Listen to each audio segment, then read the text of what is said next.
এটা big breaking news Biswanath Chariali বাইপাছৰ লেহুগাঁৱত বৃহৎ পৰিমাণৰ গাঞ্জা জব্দ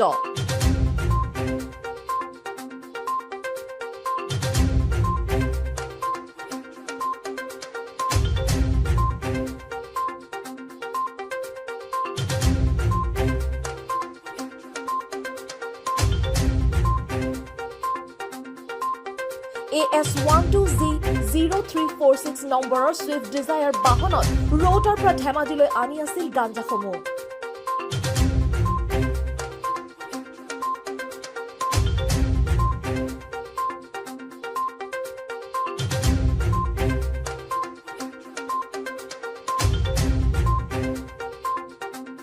গাঞ্জা ভৰ্তি 18 পেকেট জব্দ কৰিছে আৰক্ষীয়ে।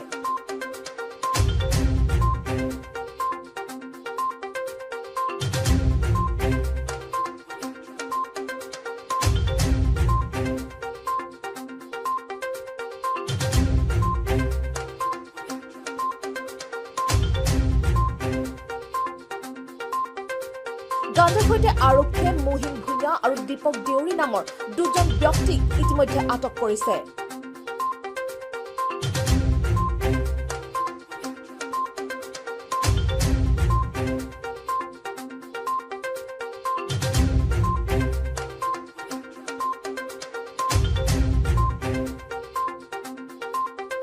$93 কেজি গাঞ্জা জব্দ কৰিবলৈ সক্ষম হৈছে আৰক্ষী।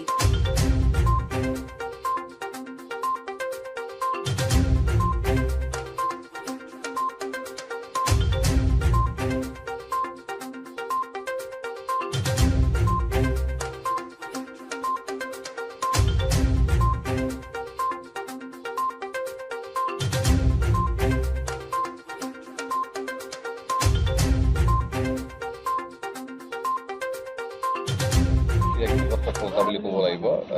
এখন গাঞ্জা ভৰ্তি গাড়ী আৰু দুজনকৈ লোকক আপোনালোকে গ্ৰেপ্তাৰ কৰিছে। আছিলে কি হৈছিলে